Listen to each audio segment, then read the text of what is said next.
Hey, Dad. What? Don't be mad. What did you do? You're probably going to get a call from school today. Why? What happened? What did you do? Well, I was standing in line to get my food in the cafeteria, and then I saw a big bowl of apples, and then there was a note in front of the apples, and it said, only take one. God is watching. So I go further down the line, and I see a big bowl of cookies, but no note, so I decided to write my own note, and it said, take all you want. God's watching the apples.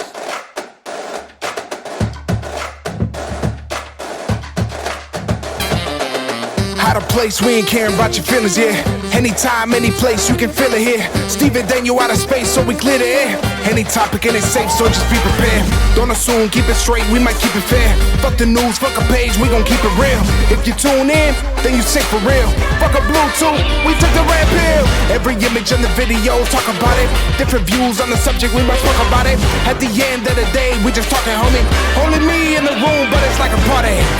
Introducing Steven Daniel, author, artist, all-around great fucking guy. To my new neighbors, if you hear me yelling at my kids, just know that I asked them nicely about 5 times, and they don't listen unless I yell. I'm so very sorry. Hello, my lovely listeners. I hope you all had a fantastic month and you beautiful mothers had a great Mother's Day. Even though I think that every day should be Mother's Day and every Friday should be Father's Day. Sorry if I sound like crap. I'm currently battling COVID. Even though I can edit out all the sniffles and coughs, I can't change the way I sound. So sorry about that. Anyways, what do you all think about Elon Musk buying Twitter? I would rather have him run things than 20-something-year-olds who can't even take a joke. I love the media's craziness over him because their definition of freedom of speech is full of censorship. I remember seeing one Democrat politician say, wow, he could have used all of that money for climate change. And I'm like, yeah, I know. He could have put it towards building electric cars or something. Man, what a douche. I don't know. The problem with this culture is that people are hated for being real and loved when they're fake. I tell you, once you hit a certain age, you become permanently unimpressed by a lot of stuff. I knew I matured when I realized every situation doesn't need a reaction. Sometimes you just have to let people say and do stupid things. And have you all seen this whole Amber Turd defamation trial thing? I barely know this woman and she drives me nuts. She is the type of toxic woman I talked about in the She's Toxic episode.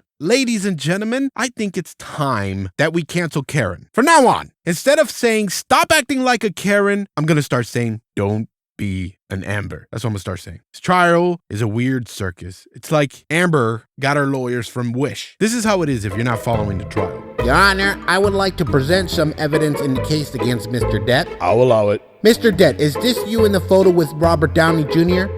Yes. Hearsay! What? Hearsay! I'm answering your question. Hearsay! Mr. Det, can you please just answer the question? Yes, that's me with Iron Man. Hearsay, Your Honor! Mr. Det, can you please answer the question? Hearsay! I was just sniffing. Hearsay! I don't think her lawyers know what hearsay means. On a serious note, this trial is a shining light that a man can be a victim of abuse and domestic violence. The only people that are really pissed are all the toxic women. They are the only ones who support Amber. Well, them and the media who were bought out by her PR peeps. But hey, what are you gonna do? We live in a society where people use a $1,500 phone to check food stamp balances. Staying on a serious topic, and I'm saying this as a father, any adult that needs to discuss sexuality to kindergartners is a predator, not a teacher. Yeah, I said it, and I don't care if I offend anyone. Me, I want to raise my children how I want to raise my children. However, I do believe in local collective democratic community. The community should come to a consensus on how they want their children raised. So if there's a town that wants all of their kids to learn all of this stuff, and it's cool with the whole community, parents and all, then no one should stop them. But when they try to hide this shit from the parents, that is when there's a fucking problem.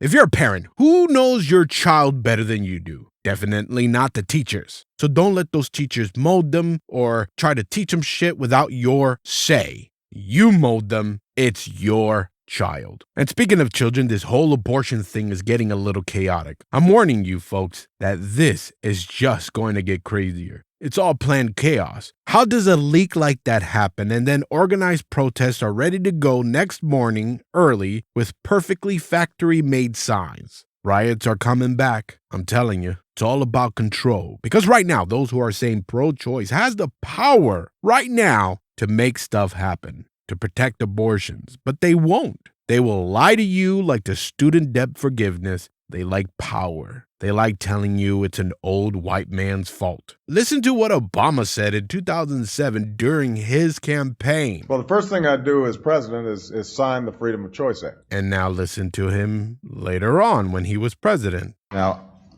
the Freedom of Choice Act is not my highest legislative priority. Now listen to Biden during his campaign. I would send immediately to the desk of the United States Congress when I'm elected president, if I'm elected president, a codification of Roe v. Wade amended by Casey. Even Nancy Pelosi says Democrats' focus on abortion access is hurting the party. Nobody does anything. If you're mad about this whole abortion thing, then you need to be at those people's houses protesting the abortion. Instead, they go to the judge's house. Like Jimmy Dore said recently, you want to fight someone about abortions right now, you have to fight the Democrats. When Obama took office, the Dems had big majorities in the House and Senate. They could have codified Roe v. Wade, banned the rifles, codified voting rights, and so much more. But blaming the other side is better for them, distracting all of us so that we don't see the real stuff going on. Chaos is coming, listeners. Watch.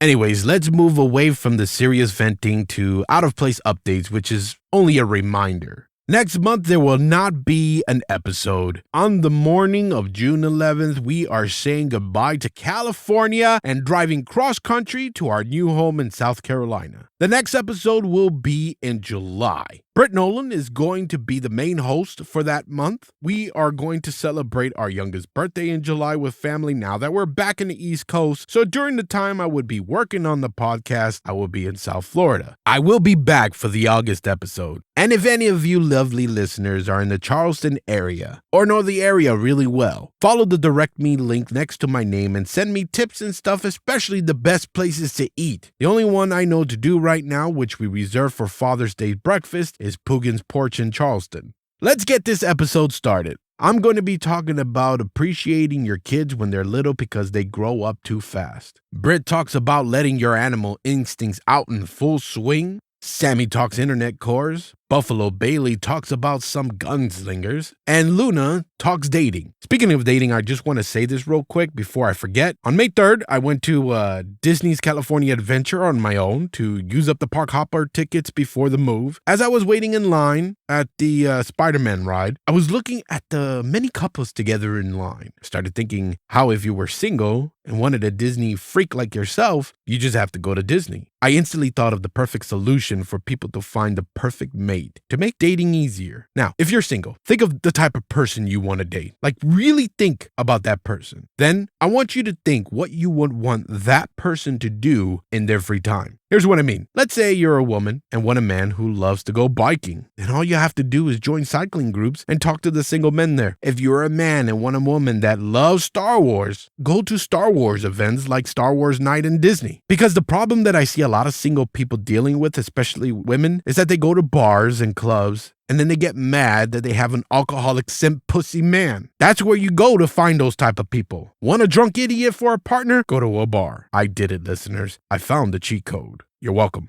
Anyways, let's get started. Grab your favorite drink, cruise in your car, and enjoy. Time to get touchy. Get ready to be triggered. Sensitive topics. Oh, look, they're about to cry. All consent, so we'll see. Nobody likes a snowflake. What is Steven's problem today? I'm talking to all the parents today. Parents who still have the little ones. My oldest turned 10 last month, double digits. The middle child grew so much this year that he is pretty much the same height as the oldest. My youngest is about to be done with kindergarten. Time is flying. Slowly, they have been getting rid of their toys, only keeping Lego stuff. Between all of their birthdays this year, they're all going to have their own Xboxes now. They're growing too fast. People always told me that kids grow in the blink of an eye. They were definitely not lying about that. I'll be at my desk and I'll look at my boys building amazing Lego sets. Realize that it's been a while since I had to cut anyone's food. Their cheeks are less round and their chin is more pointed. They can read. They can wipe their own butts. They can put their own shoes on. They can pour their own drinks. They can get their own snacks. It's a bittersweet feeling because as I am excited that they can do all of this on their own, the major phase of childhood is about to be gone forever. They're not little anymore. The next time I'll be dealing with small children is when my wife and I have grandchildren because I got snipped last year. So the factory is closed. I just went to Disneyland and Disney's California Adventure on my own, like I just said, and I did a lot of people watching. Saw all the strollers and watched the frustrated parents deal with their tired kids. I realized how much I loved having the little ones. The way their skin felt, the way they smelled, when they would fall asleep on me. Yes, it was frustrating too. I don't miss the toddler meltdowns. People said, watch out for the terrible twos. It was more like horrible threes when they really try to test boundaries. I don't miss negotiating with them or trying to make them understand time. I don't miss the fear of them putting things in their mouth or when they got really sick and there's nothing I could do about it. But kids grow up. We all know it's going to happen, but it still feels like a shock. Nothing can prepare you for it. When they're small, it feels like they're going to be little forever. You don't really see them changing every day until moments slap you in the face. Like when they say something slick and it makes you laugh. You're not supposed to laugh, but it makes you laugh. Or when they are brave enough to ride a roller coaster. When they can calm themselves down. When they start doing chores on their own. When they start being honest on what they like and what they don't like. When they start liking the shows and movies you used to like. When they start having their own interest and their own style. You only have kids for a few years. And if you miss it, it's gone. It's done. You have to understand that. That period between 0 and 5 goes too fast. There is something about it that is absolutely magical. It's a peak experience in life. It doesn't seem much, too. Because when you're young, you think, oh, that's too long. But trust me, it goes by so very fast that you won't be able to see it. It can easily be missed. If you're still in the little kid stage, hang in there. Hold on to it. It may feel like it sucks so bad and you just want time to go just a little bit faster. You're never going to forget those annoying moments, but those gumless giggles, when you squished their chubby cheeks, when you tucked them in bed, and God, I'm going to miss that one. Because like many of you already know, I go to bed later than everyone else. And right before I go to bed, I make sure that I check my boys before I lie down. It's the only way I can fall asleep peacefully. I make sure they're breathing. I fix their blankets. I make sure their body parts are not hanging off the bed. I pick up their bears from the floor. They look so peaceful. And every night I thank God for giving me these amazing little people. They will never know until they're old enough to listen to the podcast that I do this every night. I don't want them to grow, but they will. I just have to go along for the ride and try my best to guide them through life while slowly letting them go. Starts with the babysitter, then saying bye to them on their first day at preschool or kindergarten. Then it's them abandoning playing with toys in favor of electronics. Then I know one day in the blink of an eye it will be time to say goodbye on their first day of college. Then they get married and start living their own life. Kids are different today. Society makes them move too fast. Kids don't seem to be kids anymore. I don't see boys playing with Hot Wheels as much. It's all about Fortnite and Among Us. Girls are not playing with Barbies as much. It's about TikTok and YouTube channels. If you are one that forces their children to grow up fast, understand that there is plenty of time for them to be an adult. They're going to have those crappy responsibilities. They're going to be coming home all stressed out. They're going to be worried about their own family one day. Children have only one childhood, and then it's gone. Don't stop them from being kids. Let them play with the toys as long as they can. Let them watch those stupid cartoons. The best advice I can give you is to join them. I do my best to join my kids. I watch the cartoons. I watch the movies with them. I game with them every Sunday right after church. Lately, we've been dubbing Disney classics before they go to bed every night. And it's hilarious. My boys are hilarious. They're way better at dubbing than me. I want to be in every part of their childhood because they are growing too fast, and I hate it. I've been a dad for a decade now, and one of the most important lessons I've learned is to let your children be children and enjoy them. Even when you're tired from a long day at work, be ready to snuggle, be ready to laugh, be ready to read, be ready to listen, be ready to play. Make sure you give your children the attention to let them know that they are a priority in your life. Trust me, by enjoying your children, you will create a fantastic relationships for years to come. Now, what I'm about to say is not meant to bash my parents because as a father, I completely understand that they knew what they knew and they had to work hard to give us as much as they could. I do wish a little more time was spent on paying attention to the things that interest me. However, I do believe that I had to feel that way in order to be able to pay attention to my boys' interests. Now, my parents are wonderful grandparents, super in tuned. But all grandparents are like that. And you want to know why? It's their do-over. But I love it. I love how involved they are. It's very important because they need to be involved themselves. I truly think that grandparents, aunts, and uncles need to do it on their own. Because if they don't, I sure won't. My kids know who is involved and who isn't. If my kid grows up not knowing them, that's on them, not my kids or me. Anyways, I love being a father. I do. I have so much joy in being a father. I love making them laugh every chance I get because I understand that there's no such thing as a time machine. I can't just go back and spend more time with my children if I missed it. I hate that excuse that there is never enough hours of the day to spend time with my children. Stop it. Keeping the house clean is not more important. Work is not more important. That time you lost will never come again. I will admit that I did rush things with my oldest and middle child. It wasn't until my youngest that I stopped rushing the phases, the rolling over, the crawling, the eating solids, the walking. I realized that those little kid years go by too quick, and I wanted to hold on to each moment as long as I could. When we got rid of diapers, it was no more diapers until grandchildren. When we found ourselves not bringing a stroller to Disney, it felt instant. The years just keep passing by too quickly. One of the huge things that I learned is to make myself smile. Do things that make me extremely happy because guess what? If you're happy, there is a really, really high chance that your children will be happy too. Be a big kid. Have fun playing games with your children. One thing my mom always says to me is that she doesn't care how old I am. I'm still the little boy who made her smile. Of course, before becoming a father, I just brushed it off. But now I say the same thing to my boys. And I'll continue to say it as they continue to grow. Because my oldest might be 10, but I still remember walking into his room and saying good morning and watching him smile, all gums and all, in the crib. It doesn't matter how old your children are. They can still enjoy life and have fun with you.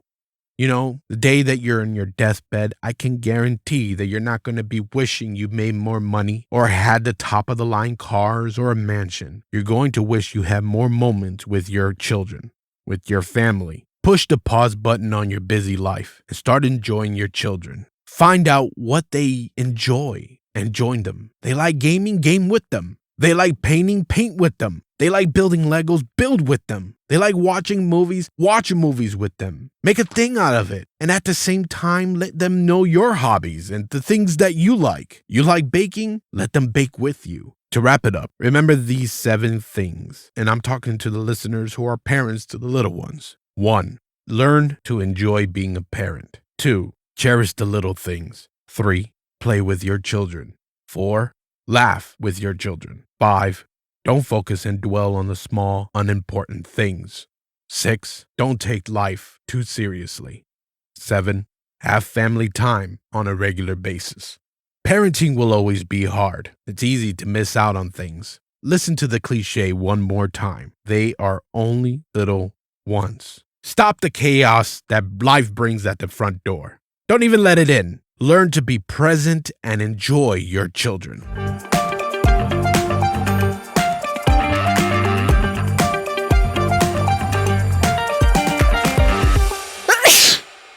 Whew. Brittany, that was very rude. You sound like a gosh dang grown man. Sorry, Grandpa. It wasn't intentional. Yes, that was a reenactment of something that happened. My grandpa made me feel like a dirtbag just for sneezing too loud, like I had real control over it. Yes, I did cover it up with my elbow, and no, I didn't aim the juices towards his face, but to him it was offensive. But why? I mean, After all, he did get upset for the news anchor just wearing a cast. How dare he come to work looking all unprofessional, showing his sports injury. I just want to normalize the things that are considered nasty. We pretend that these things, they don't exist. We excuse ourselves from being human.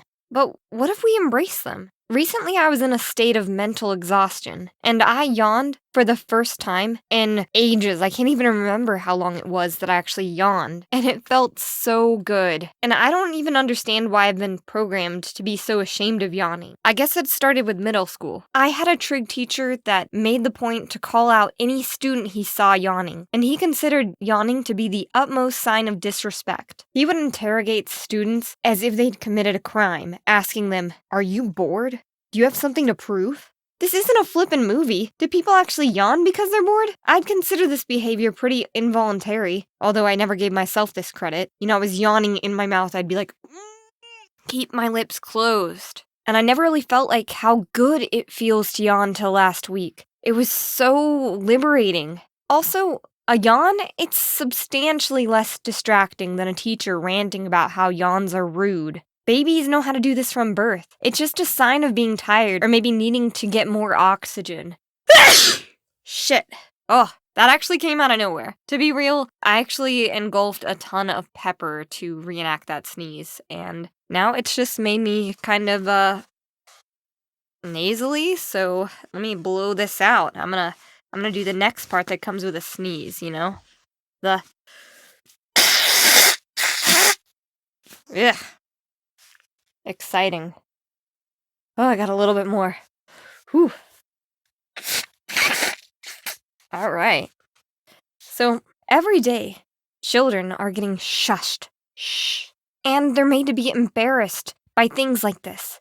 This is totally a shame. We should just laugh at farts, yawn together, and say, "Bless your heart," every time anybody sneezes, and clap at impressive burps. I don't even think I know how to burp if I tried, because to me it was never allowed. It was never okay. Ladies don't burp. I actually went on a date with a guy that said, "The only reason why girls go to the bathroom is to powder their nose." And later I found out that he was not even into girls, so why did he care? Sometimes I feel a pressure in my throat, like I've got a burp, but then it never comes. Even if I drink a Mountain Dewski, for Christ's sake. One thing that's helped me lately is hanging out with my friend's 7-year-old autistic son, Cornelius. He often whispers to me a little secret, which ends up being a mere burp. He once asked his mom to bend down, as if he was gonna play a game of leapfrog. She's in frog position, and then all of a sudden he just farts right in her face. And I probably would have been annoyed, but I've got a 1-year-old daughter, and she started laughing hysterically like a little coyote. Everything Cornelius does is just amazing, interesting, and it just cracks her up. I really have to work my butt off to get that same rise out of her. I mean, Cornelius, he just does. And it's great. And she loves him. And I just wish, I could burp a few out just to make her happy. But, I don't got that charm. If you're struggling letting your animal instincts out in full swing, maybe you just need to play with children too. I'm sure you know someone that's in need of a babysitter, or there's like a local volunteer program, the Boys and Girls Club. It's time to regress and be okay with your natural self. So yawn with me. It's okay to stretch your arms out like a cat, stick out your tongue, and make a large sound effect. Oh, no, that wasn't an orgasm. That was my yawn. And don't let anybody tell you otherwise, that it is not okay, because it is okay. We are people, and that means that we are animals pretending to be more than our poised pets. But sometimes, we gotta let our instincts take over and indulge. Maybe get on the floor and give your dog or cat or pig a headbutt. I guess what I'm trying to say is I'm sorry to my husband. He farts a lot. Noises like that, and a lot of times my response is just to give him the evil eye. I really need to get over it and not be so annoyed, especially if it doesn't smell bad, and if he's not aiming it at my face. When did farting stop being so funny, and all of a sudden seem so gross and something to scoff about? I'm not sure, but you know what? I'm gonna go load up on some cabbage and some beans, and then I'm gonna start a good old Dutch oven rebellion. Who's with me? We're gonna take on the world.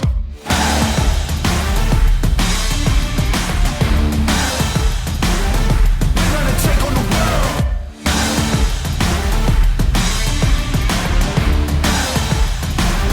We're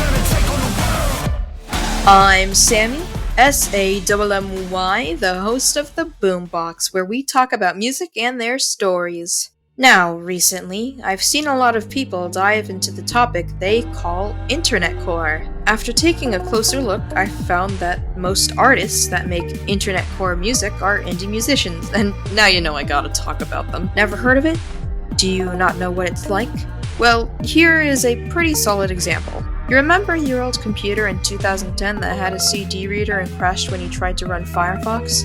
Yeah, that, but nostalgic and fun. Another example is a YouTube sensation called Ina. Ina, by Joel G, is a show about a character named Ina. In all of his videos regarding Ina, internet core music plays in the background while Ina and their friend Mooney go on missions, complete tasks, and bypass anomalies closely resembling things off of the internet. With most of the soundtrack being made by Graham Cartner and Oliver Buckland, a similar digital feel always lingers throughout not just the show, but the viewer's thoughts. I know I couldn't get those songs out of my head. It went on for weeks. Anyway, lots of the music in Ina is either commissioned, like Oliver Buckland's Hourglass Meadow, or found around the internet, like Graham Cartner's Temp album. Either way, whether it be an Hourglass Dog or a Tron, Ina is surely a good example of internet core and overall a pleasant change of pace if you're looking for some music that itches your brain just right. Ooh, looks like my time's up. Catch you next time on The Boombox. A cowboy's a man with guts and a horse. A cowgirl, strong-willed and independent. Have a tilt of your Stetson for ones who love the freedom of a wide-open range. You with the dusty jeans, dirty boots, and rough hairs. Turn off the radio, let the tailgate down. It's a Western life, and for me, it's all I need. Hi y'all, welcome back to another episode of High Noon. There isn't a more iconic scene in a Western film than a good old pistol duel, where the lawman and the outlaw meet at high noon to duke it out. That's what we'll be talking about today, the most dangerous gunslingers in the West. The first one we'll be talking about today is Ben Thompson. Now, he was a gambler, gunfighter, and sometimes lawman, who rubbed shoulders with some of the most prominent figures in the West. Now, he started his criminal career at the age of 17, where he stabbed and killed another gambler that he accused of cheating. Known to be lightning fast on the draw, he soon gained the reputation of a gunfighter after shooting 2 men on Christmas Eve of 1876. Wanting to escape this reputation, he took a job as city marshal of Austin, Texas. He was forced to resign when he killed a local theater owner named Jack Harris during an argument. Thompson himself was killed in 1884, alongside infamous gunfighter King Fisher, after being ambushed in an opera house by Harris's friends. A little lesser known, but more violent, definitely, was John King Fisher. Now, he was in and out of prison from the age of 16 in the early 1870s. Fisher became known as a bandit. He started running with a group of outlaws who raided ranches in Mexico. Fisher was known for his flamboyant styles, wearing more bright colors, carrying twin ivory-handled pistols. Also known for being quite violent. He famously gunned down 3 members of his own gang when a dispute arose of money, then killed 7 Mexican pistoleros shortly after. In his most famous gunfight, Fisher's said to have taken on 4 Mexican cowboys single-handedly after hitting one with a branding iron. Supposedly outdrew another and shot him. In his typical brutal fashion, he then shot both of the man's unarmed accomplices. Then in 1884, he was ambushed in an opera house and he died next to Ben Thompson. Now those were some crazy stories. We'll get back to them after this ad break. Does life have you down? Is large family and small apartment too much? Are you not growing potatoes good enough for state? But try Extreme Vodka. It is vodka filled with the lethal amount of caffeine. But we are Russian, we can handle it. Anyway, don't trust Extreme Vodka? Well, here you go. Russian stamp Soviet Union stamp of approval. There you have it. You break no law, you don't go to gulag.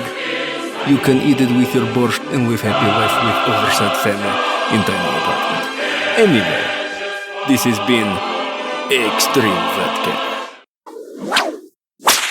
Back to the gunslingers. Famed lawman Wyatt Earp.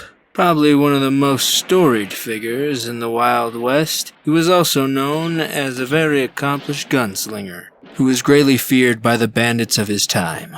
Earp had a varied career, saw him travel to boom towns, like Wichita and Dodge City, and the lawless town of Tombstone to serve as a sheriff, and participate in some of the most legendary gunfights of all the 1800s. The most famous of these gunfights was undoubtedly at the OK Corral, which occurred in 1881, when Earp and his brother Morgan and Virgil and friend Doc Holliday confronted a group of cowboys who had recently been arrested for robbing a stagecoach. 3 of the cowboys were killed in the fight, and everyone except Wyatt was wounded.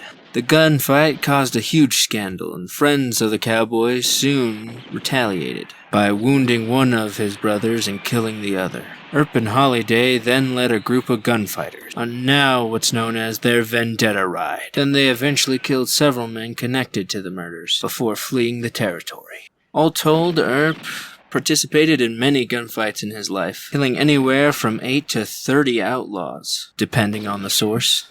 And his exploits remain some of the most famous in the West. Now that was a crazy and intriguing story, but now our segment is coming to an end, so I wish all of you a good high noon.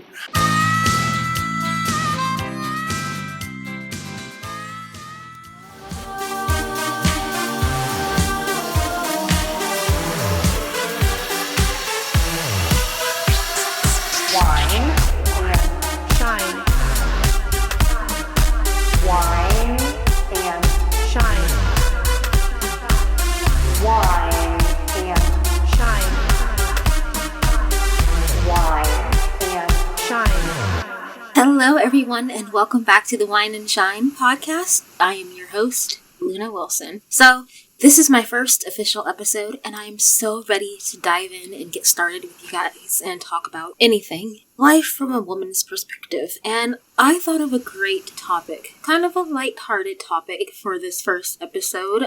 Today we're going to be talking about dating. Dating these days seems very difficult and hard. People are struggling and they're just not having any luck in the dating pool. And I just feel like I am definitely one of those people at the very moment. It's like when you look back on different years and everything, like if you watch a movie that was based in the 50s or the 60s or something like that, you would have the boy clearly interested in a girl and he would be very direct about it. He would court the girl. He would do all of these things to get the girl, and the girl would feel special, she would feel seen, she would feel noticed, and she would have to sit there and guess if the guy liked her or not. Like these days, you have to sit there and guess, like, does he or she like me? It's like the whole waiting game of everything, and so you go through that phase where it's called the talking phase, which is all fine and dandy and everything like that, but sometimes I feel like it can be a big waste of time, because sometimes it can be like, well, you talk to someone for so long and then all of a sudden it's just like, oh, well, it's time for me to dip. The reason why I'm bringing this up is because I feel like the dating scene definitely needs a change. I don't know if it's society, I don't know what it is, but my money is on society. I feel like a lot of people are being rushed into relationships and marriages especially, instead of taking their time to explore themselves, explore their sexuality, or, you know, explore like other relationships and stuff like that before they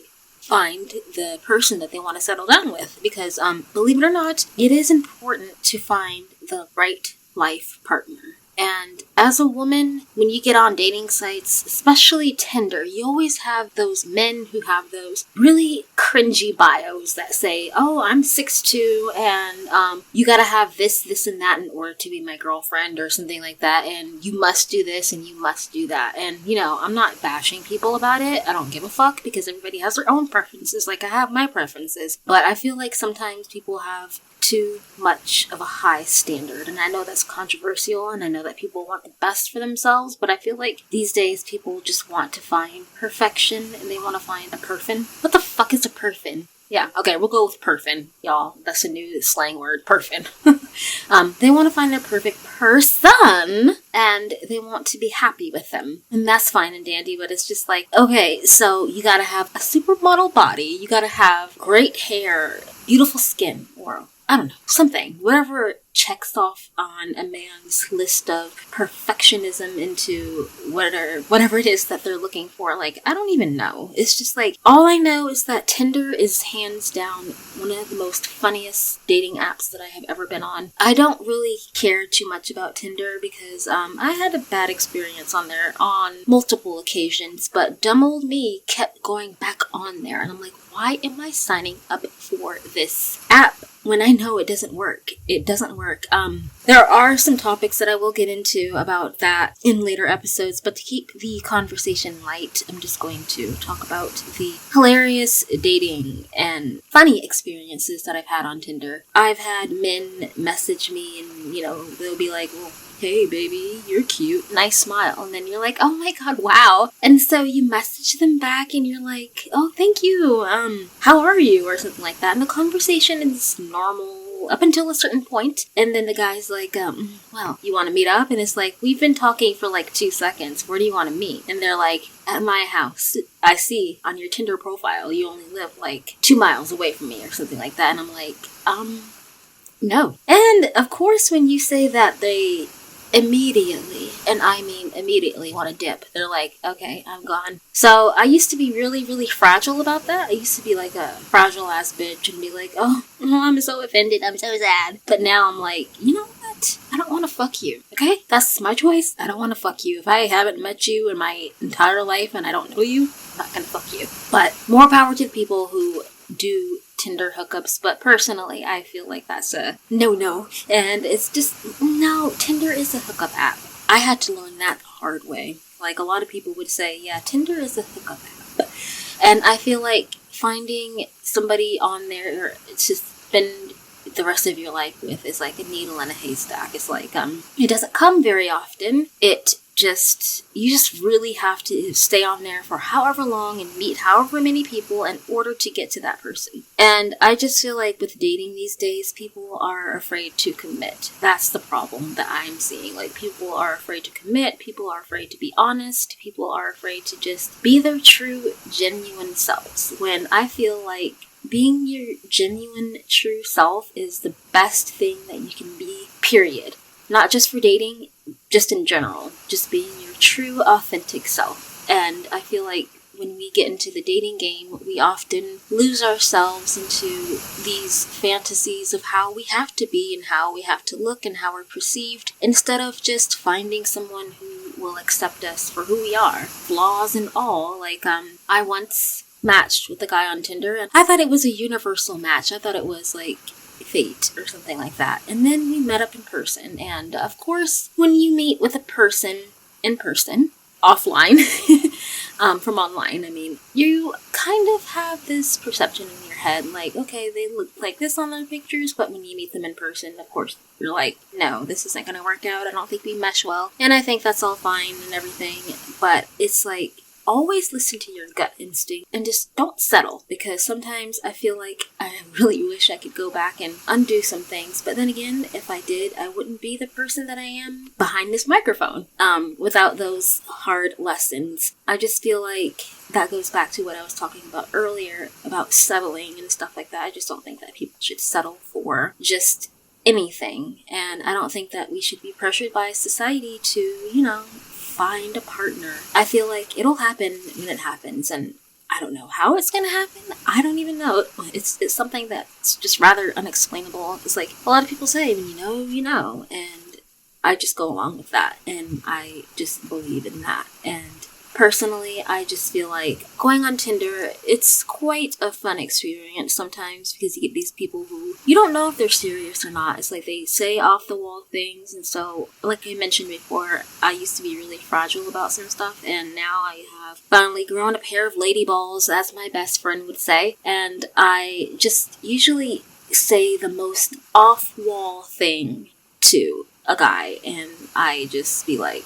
what the fuck is their reaction going to be? Like, if a guy comes at me funny, I'm like, okay, I can play this game too. I think I once asked a guy if he liked his kneecaps. Now that's another inside joke that I have with my best friend, and you guys are probably like, what the fuck is wrong with this bitch? She's crazy. I don't know. But seriously though, I did ask him if he liked kneecaps. There was a whole story behind it, I swear, but like a mysterious person, so you'll never know. But yeah, he didn't respond to that, and I once got a message from, I'm pretty sure it was Christian Grey, and I'm like, yeah, no, not doing that either. I'm not into the whole like ball gags or butt plugs in your lady hole, I don't know, whatever the kids say these days. I'm not into BDSM, but I have said some wild things to people, like, just to play around with them. Like, one time I told a guy that I was a hardcore BDSMer, and he was so into it, and he's like, what do you like about it? And I'm like, I like to do this and that, and stuff like that, and he was just like, oh, yeah, you're a naughty little bitch, aren't you? And I'm like,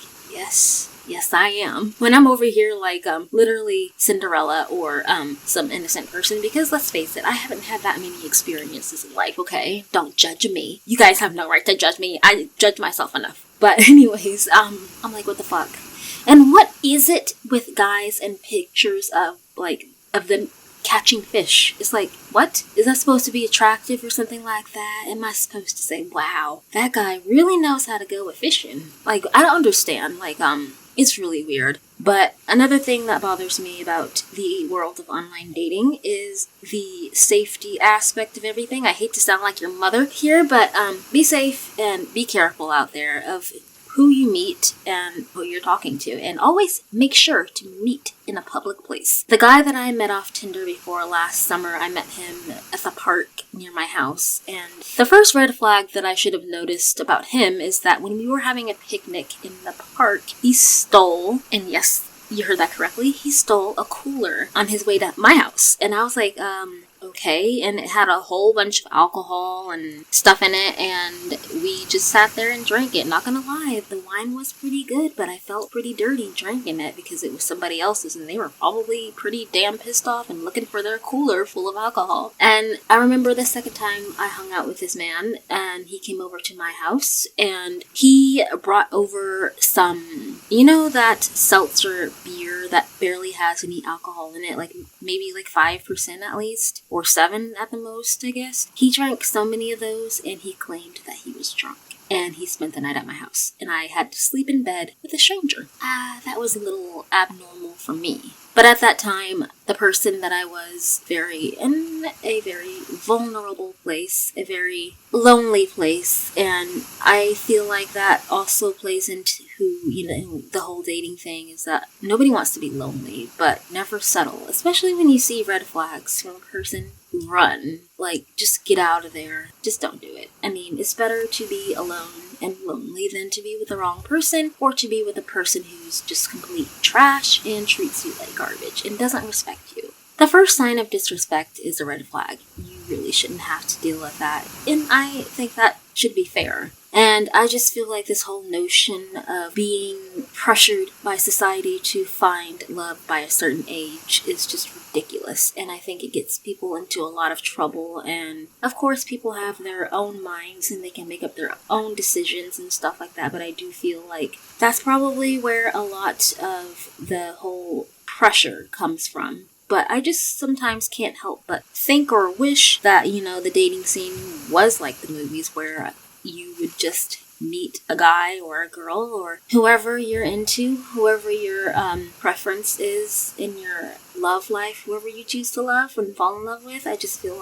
wish it was like the movies, where that person would court you and treat you like a king or a queen or whatever. Just treat you nicely and decently, and you shouldn't have to beg for human decency at all. And I just feel like that is something that a lot of people are looking for, is somebody who treats them with respect, and that is exactly what we should strive for. But these days, it seems like with the dating thing, a lot of people are in a rush to get into a relationship, just to have that relationship status and say, I'm not single anymore, I'm off the market, and I can finally breathe. But no, it doesn't work that way.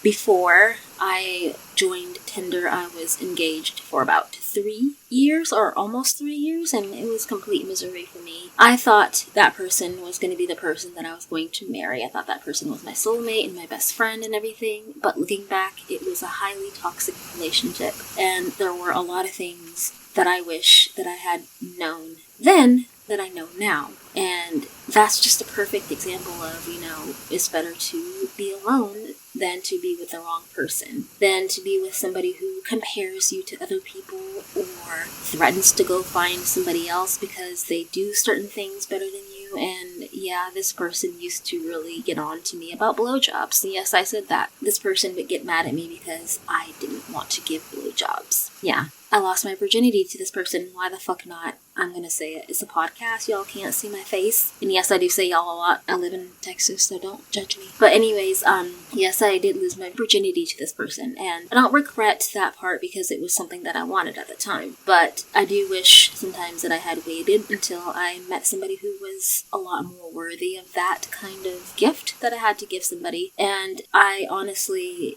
kind of got a little bit destroyed because if I were to get proposed to again, I hope that I would have the feelings of like the crying and the tears, just everything that happens when you get proposed to, that magical feeling that your body just gets filled with. I feel like that would be the ideal kind of thing to strive for. But now, currently, I am still in the dating scene, but I'm not really as, observant as I used to be. Now I'm kind of, just going with the flow. Being open to new experiences and meeting new people, I think that's probably the best way to go about it. But then again, sometimes I feel like people are meant to find people online, or sometimes people are meant to find people in real life. I don't know, but I feel like I'm one of those people who, no matter what I do, online dating will always be a bust for me because I'm just not made for that. And I think that's perfectly fine and is perfectly okay. Recently, I have met somebody in real life that I am interested in, and I don't know what's going to happen from this point on, but all I know is that it's definitely exciting, and I feel like a 12-year-old girl again because, the whole, schoolgirl crush and stuff like that. It's just a really, really fun feeling, and when you let go of that notion of feeling like you have to do this by the age of 30, and by the way, disclaimer, 30 isn't the end of your life, it's just 30, y'all. But anyways, I just feel like once you finally just break that stigma, or whatever you want to call it, and just live your life on your own terms, things are better that way. To be honest with you, it's like you're on your own time, or whatever you want to call it, or whatever it is that you believe in. And this is something that I'm definitely wanting to talk about more, is what people's beliefs are and everything when it comes to love and relationships, because I know that people have different definitions of what love is, and I think that's what the most beautiful thing about love is that when you ask somebody that question, or you ask various people that question, their answers are so different, and it's just really, really fun and really, really exciting to hear. I just feel like I had to ramble about the whole dating scene and stuff like that, but I just feel like it's really hard these days to find somebody who is genuine and honest, and somebody who wants to spend time with you instead of being a douche canoe and wasting your time. And yes, douche canoe is a funny word. I really wish that I was the one who thought of this word, but shout out to Lady Hamner for coining that phrase, douche canoe. Fucking awesome. It's my favorite word to use, but that's pretty much all of my rant about dating. But yes, this has been the first episode of the Wine and Shine podcast, and I am your host, Lauren Wilson, or Luna Wilson, either or. I do go by 2 names, so you can either call me Luna or Lauren. But for now, I'm going to say goodbye, and I will see you guys in the next podcast. I really hope that you guys enjoyed this episode. I know that I was kind of all over the place, but I am still highly nervous about all of this stuff, but I promise that I will continue to get better and work through it. But I will see you guys next time, and remember to have a glass of wine and keep on shining.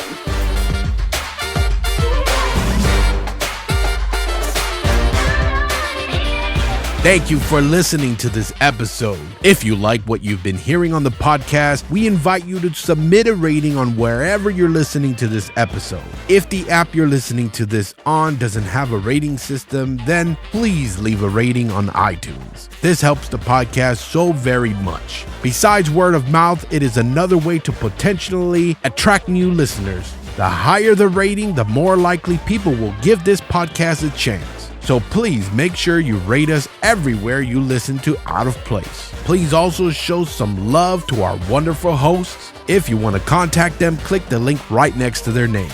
To our loyal listeners who made it to the end, we love you, we appreciate you, goodbye, and always remember to smile.